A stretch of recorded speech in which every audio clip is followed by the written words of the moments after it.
Mercredi le 2 novembre, bienvenue en prenant votre café. Et je vous parle, non, je n'irai pas là.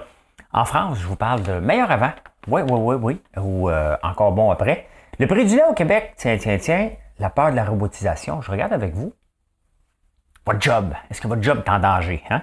Norbourg, j'ai écouté Norbourg. Les endives, aimez-vous ça? Je vous parle de ça. Au Québec, au tunnel, tout le monde a sa petite idée. Québec solidaire est la meilleure, bien entendu. Il travaille à Charlemagne. Il habite à Charlemagne, il travaille à Sorel, je vous parle de ça. Hey, êtes-vous tombé sur la tête? Je vous parle d'une nouvelle façon de faire l'agriculture en Nouvelle-Zélande qu'on devrait s'inspirer ici. Franchement sympathique. Un millionnaire congédié de Twitter, ça me fait rire ça. La moto électrique qui lève pas. Je vous présente un animal. J'aime écouter des animaux. Je suis tombé sur un animal. Est-ce qu'un zèbre? Est-ce une girafe? On va regarder ça ensemble. La pensée du jour. Bon show tout le monde.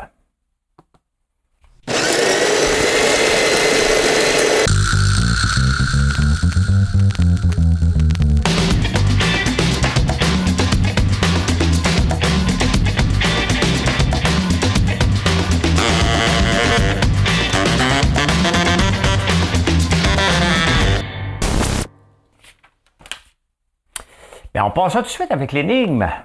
Mesdames et messieurs, 2ELGBTQI+, voici l'énigme du jour.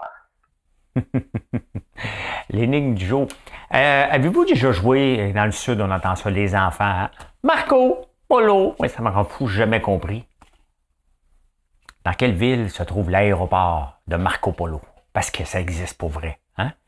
Donc, c'est ce que je cherche. Je vais vous donner la réponse à la fin. Et on part tout de suite avec les actualités.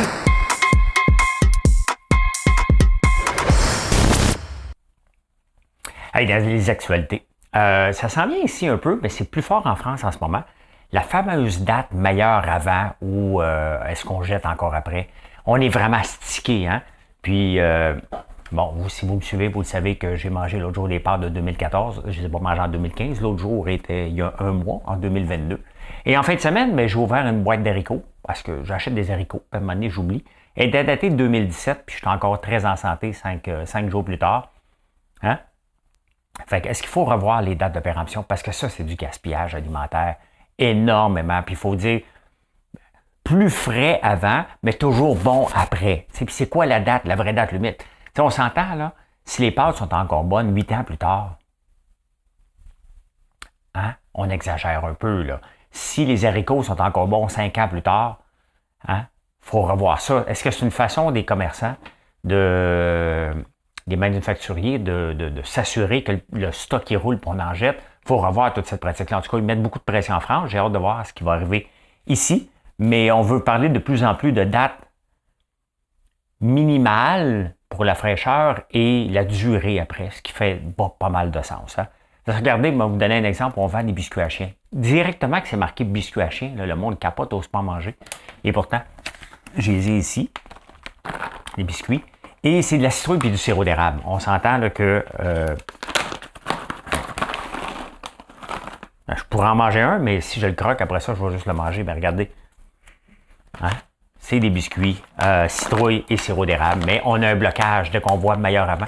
Moi, j'ai acheté de la burrata en fin de semaine, justement, qui n'était pas sur date. Puis je la mange, hein? Puis je vais en manger dans les 2-3 prochaines semaines. Hey, le prix du lait à la ferme sont effrontés. Quand ton industrie va pas si bien que ça, est-ce que tu augmentes les prix du lait 2-3 fois par année? Je veux bien croire que les producteurs ont besoin, là. Mais à un moment donné, c'est parce qu'il va y avoir des alternatives. L'alternative, c'est le lait d'avoine. C'est tous les laits qu'on a. C'est rare que les laits, c'est une alternative. Merci.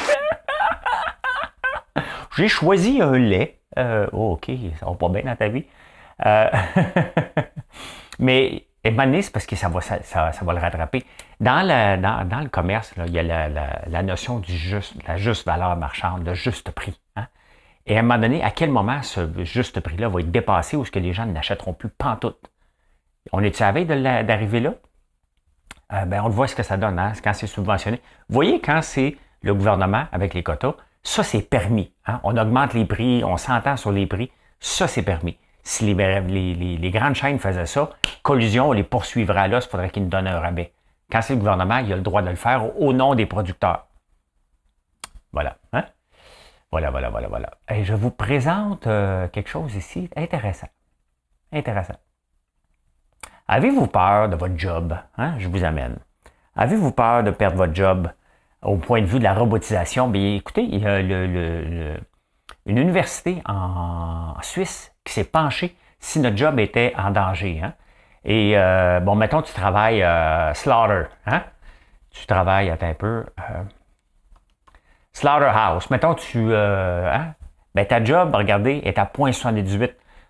Ta job pourrait être automatisée. OK? Là, on en regarde un autre. Donc, qu'est-ce que tu préfères? Tu préfères textile winding. Tu préfères stock clerk, sales floor. Donc, si on regarde, mettons, un autre job ici, là. Acteur. Bon, as-tu des dangers d'être robotisé? Ben, tu pourrais, hein? Tu pourrais un petit peu, là, moins fort. Donc, les acteurs peuvent être robotisés. Bonjour, ici François Lambert. Attends un peu. Advanced Practice, c'est juste en anglais pour la Suisse, hein, quand même, mais bon. Et tu veux, quand tu as plus de chances d'être remplacé comme acteur que comme infirmière. Donc, c'est intéressant, ça s'appelle, le site, c'est epfl.ch. Donc, c'est une... Oh my God, je ne l'ai pas présenté. Ah, OK, je reviens. Excusez-moi. Regardez, ça, c'est lequel, ça? Healthcare. Donc, c'est une nurse. Slaughterhouse. Donc, regardez. Ça, c'est le plus à risque. Là. Tu risques de te faire remplacer un peu plus avec celui-là. Donc, un acteur, c'est 0,61 et une infirmière, 0,54. Donc, vous pouvez regarder là-dessus, c'est epfl.ch. epfl.ch. On pourrait demander à François Bellefeuille de l'annoncer. Maudit que c'est niaiseux, ces annonces-là. Il est de même en plus, hein?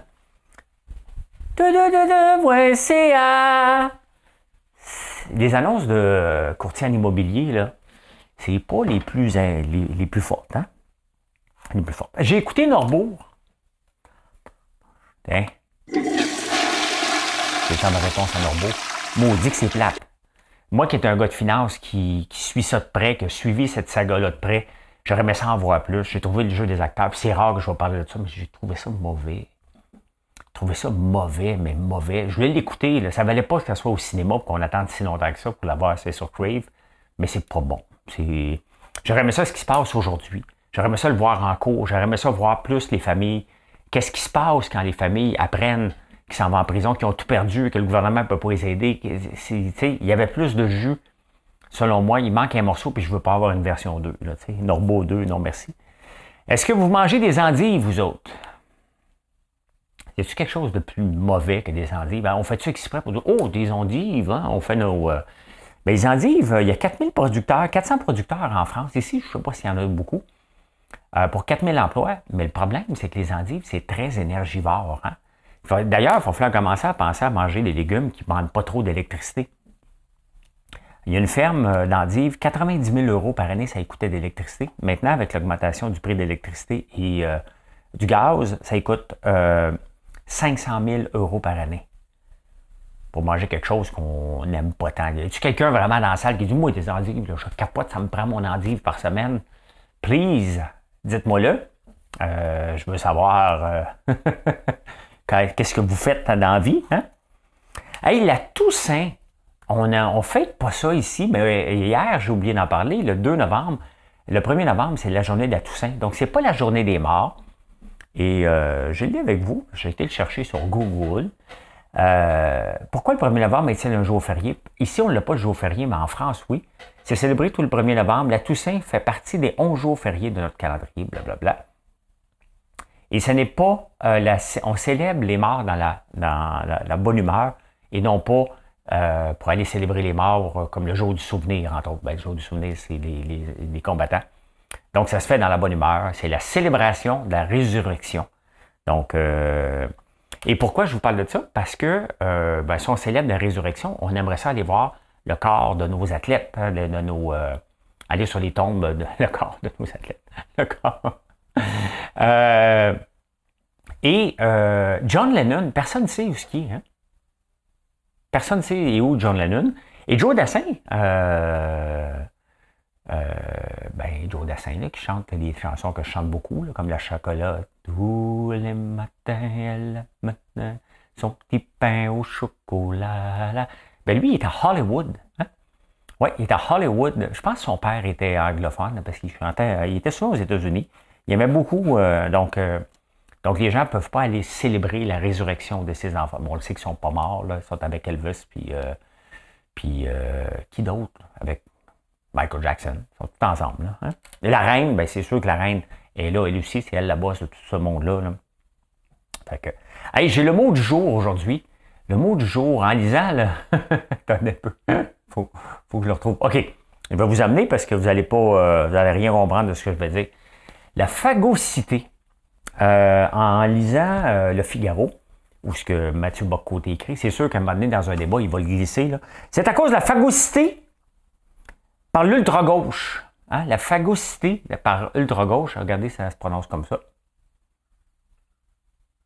Phagocité. Phagocité, hein? Au figuré, absorber ou détruire. Donc, l'ultra-gauche détruit. Hein? C'est ce qu'il voulait dire... détruit, il y a quelque chose qui... Mais ça voulait dire, à cause des gauchistes extrêmes, ça détruit quelque chose. Donc, ils ont mis la phagocité. À cause de la phagocité de l'ultra-gauche. Hey, tu sais, quand tu lis le journal, tu es obligé de googler, là, parce que tu vas pas avoir l'air d'un imbécile. Là. Ben, je voulais pas avoir de l'air imbécile tout seul, fait que j'ai décidé de le partager avec vous. Merci beaucoup à vous autres d'être là. Ça va au Québec?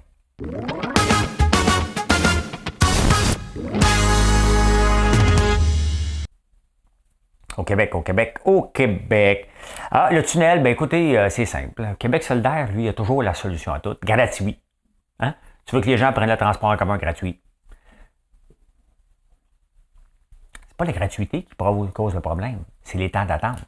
Quand faut que tu prennes un autobus qui passe aux heures chez vous, tu t'en vas attendre à une autre place, tu refais la queue, tu t'en vas après ça prendre un autobus, tu t'en vas au travail. C'est que c'est ça. Il n'a pas assez. Quand même, c'est gratuit, là. Hein? Il y en a peut-être un petit peu qui va l'avoir, mais bon, hein, c'est pas ça la solution. La solution, c'est working from home, là. Mais la solution, regardez, je vais vous la dire, la solution tout de suite. Dans le journal, il y a un gars qui se plaignait. Hein? Il habite à Charlemagne, puis il dit, mais là, je suis obligé de me louer une chambre à Sorel, parce que je travaille là. Ben oui, mais tabarnouche. Il habite à Charlemagne. Charlemagne, c'est où ce que Céline Dion vient. Hein? Je veux bien croire qu'il va être proche de Céline des fois qu'elle revient, là, des fois qu'il soit nostalgique un peu. Fait que là, il est obligé de remonter jusqu'au pont tunnel Hippolyte de la Fontaine, traverser et revenir sur ses pas pour aller à Sorel. Ça commence à faire loin en tabarnouche, là. Tu sais? Est-ce que c'est normal? T'sais? Est-ce que... OK.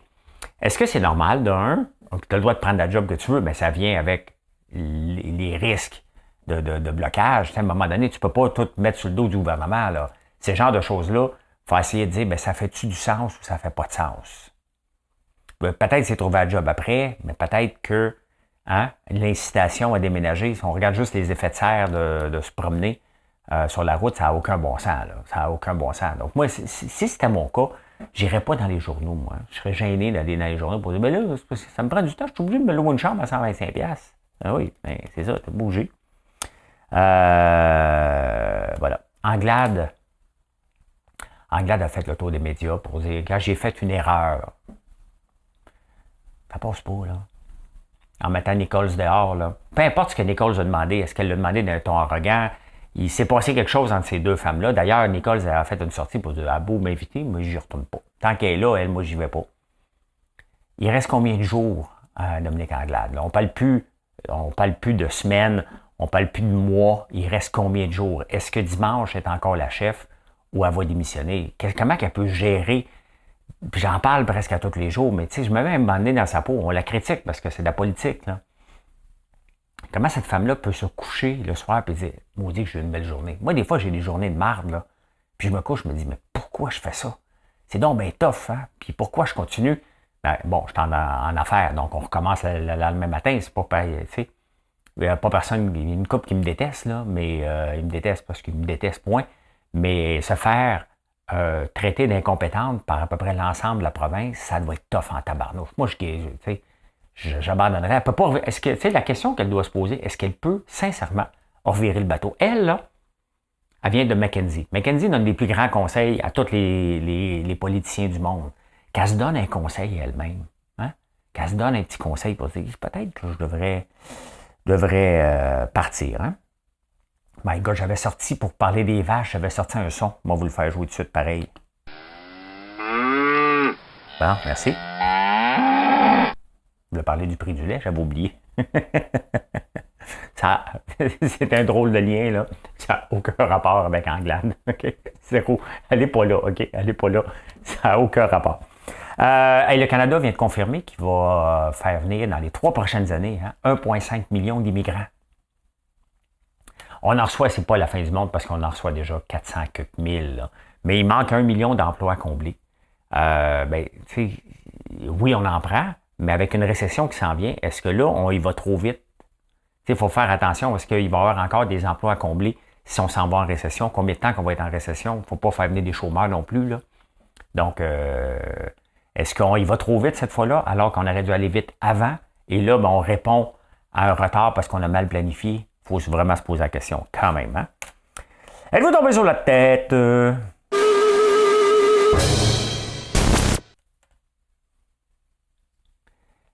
Il y a des gens qui inventent à peu près n'importe quoi. Au début, j'ai dit, hey, ça vaut la peine d'essayer ça, des chips aux œufs. Donc, des œufs frits. Le problème, c'est au UK et ils ont déjà essayé en France, mais dans d'autres pays, ça ne pogne pas, ça sent les œufs pourris. Hein? Vous savez ce que ça sent des œufs? Imagine-toi, tu amènes une sandwich aux œufs au bureau. D'ailleurs, il y a un grand discours par rapport à ça, au sandwich aux œufs. Tu amènes des sandwichs aux œufs ou du poisson au bureau, puis faire empester tout le monde, ou une belle salade à l'ail, là, tu sais. Hein? Pour ton linge, je fais, coudonc, qu'est-ce que je sens? Ben, c'est ça, tu pues, hein? Mais ça a l'air que c'est pas mangeable. Mais tu sais, des entreprises comme ça, des grandes entreprises qui sortent des nouveaux produits, mais à un moment donné, c'est parce que ça pue, là, des œufs. En tout cas, il n'y en aura pas finalement. J'ai dit, ça serait une bonne idée, puis quand j'ai fini de lire l'article, j'ai fait comme non, j'irai pas là, hein? Mais une chose que je trouve ça vraiment intéressant à regarder de l'agriculture différente, il faut s'inspirer de ce qui se passe ailleurs. Regardez ça, en Nouvelle-Zélande, ça s'appelle Rocket Apple. C'est des pommes miniatures. Donc, au lieu d'avoir une grosse pomme, c'est vraiment des petites pommes miniatures. Et la façon qu'ils font leur verger, eux autres, ils demandent un paquet d'agriculteurs, un paquet de fermiers qui ont des moutons, puis qui ont des pâturages, de planter, mettons, je sais pas moi, une cinquantaine de pommiers. Donc, au lieu d'avoir des grands vergers, que ce soit eux qui gèrent les vergers, bien, c'est tout en sous-traitance. Et ça fait travailler un paquet de monde, ça donne des revenus, une source de revenus supplémentaire, un peu comme en Alberta. Les gens ont des puits de pétrole. Ben, eux autres, ils peuvent avoir des pommiers puis avoir ça. Puis c'est des pommes miniatures. J'ai jamais vu ça ici. Ça s'appelle les Rocket Apple. Donc, c'est des petites pommes. Je ne sais pas quelle grosseur ça a. On peut voir peut-être une image. Rocket Apple. On voit-tu quelqu'un avec une pomme? Ah ben oui, regardez, on la voit ici. Vous voyez, c'est une belle petite pomme qui est grosse à peu près comme une tangerine à peu près, là, ceux qui ne peuvent pas voir. Là. Donc, je trouve ça intéressant. Des fois, une pomme par jour, an apple a day keep the doctor away. Mais là, ici, ça serait 3 pommes par jour. Là, t'sais. Mais au moins, tu vas avoir un petit snack, boum, tu prends ça. Je trouve pas ça fou. Il faudrait faire ça ici, mais je trouve ça bien qu'au lieu que ça soit, c'est géré de façon comme, hey, ça, il serait content. Décentralisé, comme dirait notre ostrogoth en chef. Tu sais, quand il parlait, c'est décentralisé, c'est le DeFi, c'est decentralized. Donc, c'est ça, c'est des pommes decentralized, prêtes pour la crypto. Hein? Prêtes pour la crypto. Ben, je trouve ça intéressant de vous parler de ça parce que c'est ça qu'il faut faire. Quand je m'inspire d'un paquet d'affaires, c'est sûr que j'ai mes propres inspirations, j'ai quand même un peu de créativité, mais je vais voir aussi ce qui se passe à l'extérieur pour voir qu'est-ce qu'on peut faire ici. Je ne sais pas si ça peut pousser ici, hein, bien entendu, c'est pas le même climat, mais en parlant de même climat, on est à l'envers. Hein. En lisant les journaux de la Nouvelle-Zélande aujourd'hui, qu'est-ce que je vois? Des champs de tulipes, parce que les autres s'en viennent au printemps, pendant que nous autres, on s'en vient à l'hiver. Ils n'ont pas eu l'air d'avoir un hiver trop tough, parce que j'ai lu le journaux tout leur hiver, pendant tout notre été, et c'était pas si mal que ça. Finance.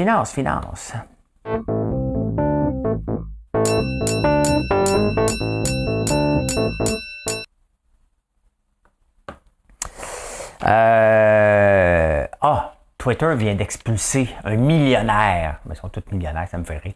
Patrick Pichette, l'ancien CFO de Google, qui a acheté Kenahawk, qui est dans mon coin aussi, puis il était dans le pétrin là-bas parce qu'il voulait creuser un lac ou avoir un lac privé, je pense, c'est ça.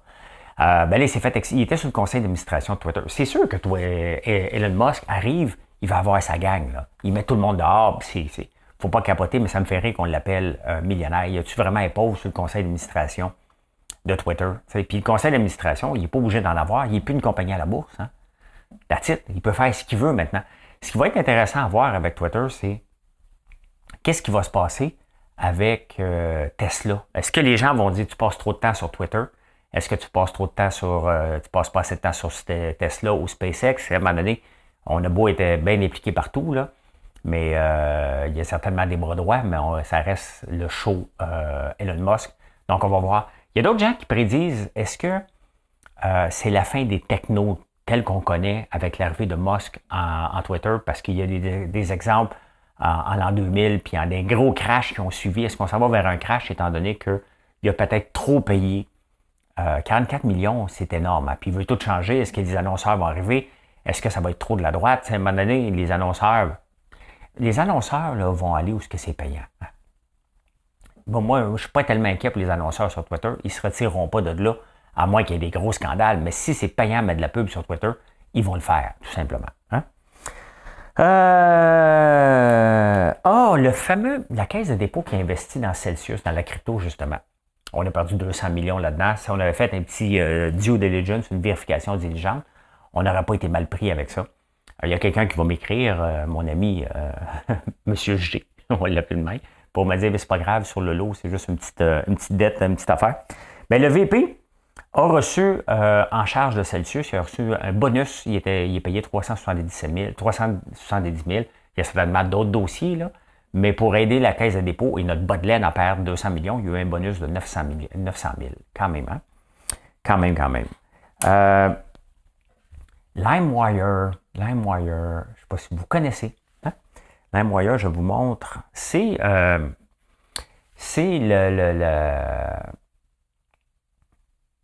la version électrique de Harley-Davidson. Ça ne décolle pas. C'est à la bourse depuis le 12 septembre. Et maintenant, ça vaut moins cher que le prix d'introduction.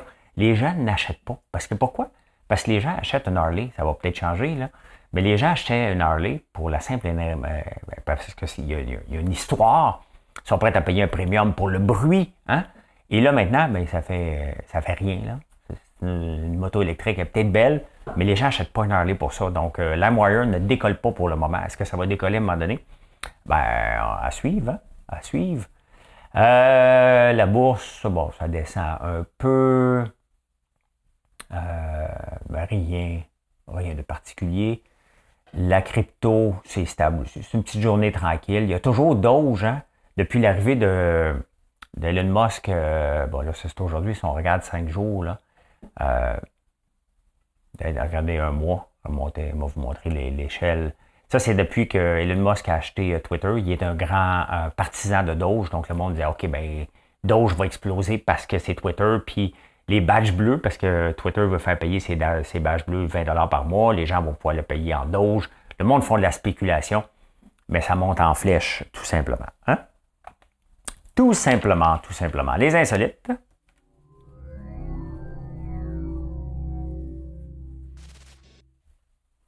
Je vous présente, j'aime ça écouter des choses animales. Et là, je suis tombé là-dessus. Écoute, c'est bizarre comme animal. Regardez ça. C'est un okapi. Hein? C'est une espèce de mélange de... Il y a une face de girafe avec un corps de... des peintures zébrées avec une face de girafe quand même. Hein? Ça s'appelle le okapi. Hein? C'est pas tellement l'animal le plus beau. Ça ressemble à un mélange aussi d'orignal. Hein? C'est comme un animal... pas de personnalité. Il y a un peu un mélange de tout. Là, t'sais. D'ailleurs, c'est pour ça qu'il n'est pas connu, là, pas trop. Mais je ne sais même pas où il vit. Il doit vivre en Afrique, ça. Hein? C'est que ça vit, ça. C'est que ça vit. Okapi, son nom, Forest Giraffe. Au Congo. Ben, c'est ça. Hein? Ça vit dans la forêt. Ben, reste dans la forêt parce que t'es pas beau. Cache-toi. T'sais. Avez-vous des amis? Avez-vous des amis? Un Américain sur 7 et une Américaine sur 10 n'ont pas d'amis. Donc, les gars ont plus d'amis que les filles, mais quand même, 1 sur 7 n'ont pas d'amis. Vraiment, là, il dit, parle à un ami, ils n'ont pas. 1 sur 7, les gars, 1 sur 10, les femmes. C'est énorme, hein? C'est énorme, c'est énorme. J'imagine qu'au Canada, c'est un peu la même chose, là. Il y a un grand mouvement de congeler les ovules, hein? Ça augmente de 10% par année. Et 21% de celles qui utilisent, qui congèlent leur ovule, c'est pour la carrière. Hein? C'est vraiment pour plus tard, puis ils n'ont pas le temps d'avoir des bébés là, mais ils en veulent plus tard. Ils ont souvent en haut de 40 ans quand ils utilisent. Et 21% de ceux qui utilisent les ovules sont devenus mères. Vous savez qu'en Angleterre, ça coûte cher l'électricité, je vous en parle régulièrement parce qu'il y a toutes sortes de trucs. Hein. Regardez, j'ai un col roulé, c'est ce qui est préconisé en France. Au UK, première étape, faire pipi dans la douche. Hein. Deuxième étape, oui, tu gaspilles pas d'eau. Tu manges du gingembre pour garder ton corps chaud. T'as un peu, c'est pas fini. Regardez ce qu'ils recommandent maintenant, puis ce qui est en vente et ce qui explose, littéralement, c'est les hot water bubbles. Hein? C'est de l'eau qu'on se met comme chaleur ou de la glace, mais souvent c'est de l'eau chaude qu'on va mettre dedans. Donc là, c'est la folie furieuse. Là, j'ai pris celui qui était le plus cher, parce que des fois que ça te tente d'en acheter un pour économiser l'électricité. Ben celui-là, chez Harrods, il vaut 130 pounds, donc à peu près 200 pièces. À peu près 200 pièces, donc c'est la folie. Donc, dans le fond, tu mets de l'eau chaude là-dedans, tu t'envoies dans ton lit, puis tu te réchauffes. Hein? Hey, ça va pas bien. C'est sûr que l'inflation est dans le tapis là-bas, mais on est rendu à la base. Là. On mange du cam. J'oublie le nom, là, mais voilà. Hein? Dans la même optique, avez-vous du linge inutilisé, vous autres? Hein? Ou du linge, des souliers. Des fois, on achète des affaires. La moyenne des gens dans leur garde-robe, puis je fais partie probablement de cette moyenne-là, il y a un manteau, à un moment donné, j'ai acheté. Il coûtait cher en tabarnouche. Je l'ai jamais mis. Je suis en peine d'amour. Faut pas aller acheter du linge quand on est en peine d'amour. Non, j'étais en... ça de même. Fait que je suis allé acheter du linge. Je l'ai jamais mis. La moyenne des gens dans leur maison ont en moyenne 1200 pièces de linge ou souliers jamais utilisé. 1200. On parle de gaspillage alimentaire, là. Mais gaspillage de linge, c'est énorme aussi. Là. 1200 pièces de linge jamais porté qu'on a dans la maison en moyenne. C'est énorme. Hein? Connaissez-vous la blonde de Rod Stewart? Ben, la femme, la blonde, là, probablement qui est mariée. Ben, ça, c'est elle, ceux qui la voient, là, elle s'appelle Penny Lancaster. Elle n'avait rien à faire. Elle s'emmerdait d'être la blonde de l'autre. Fait qu'elle a décidé, elle, de devenir policière. Et d'ailleurs, elle était de service quand la reine est décédée, donc pour contrôler la foule. Donc, elle est devenue policière. Elle est une vraie policière, puis elle travaille tous les jours, comme tout le monde. Donc, elle n'avait rien à faire. Elle a 50 ans. Elle a eu comme l'appel, puis elle a décidé de retourner, d'aller travailler comme policière. C'est une ancienne mannequin. Puis, voilà. Hein? C'est ici que vous l'avez appris. Le saviez-vous? J'espère que c'est moi qui donnais le scoop.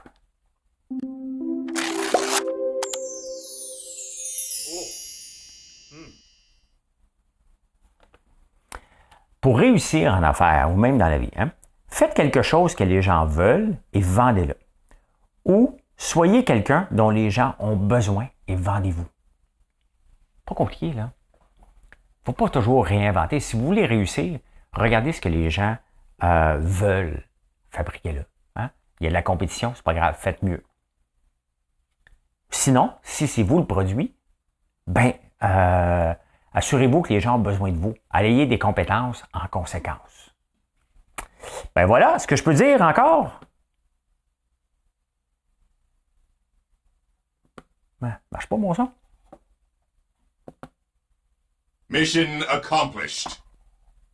Entends pas. Mission accomplished. Ah, Mission accomplished.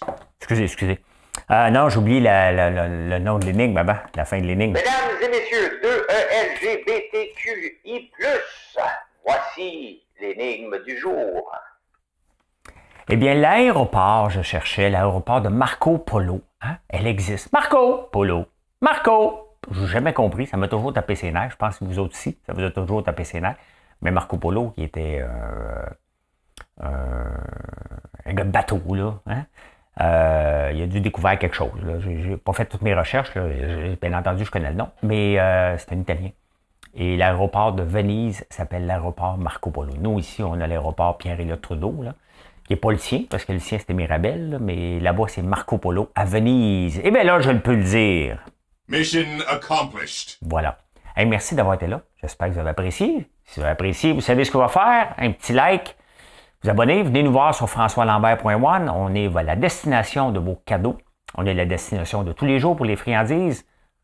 Puis pour ta douche aussi, pour te laver. Allez, bonne journée.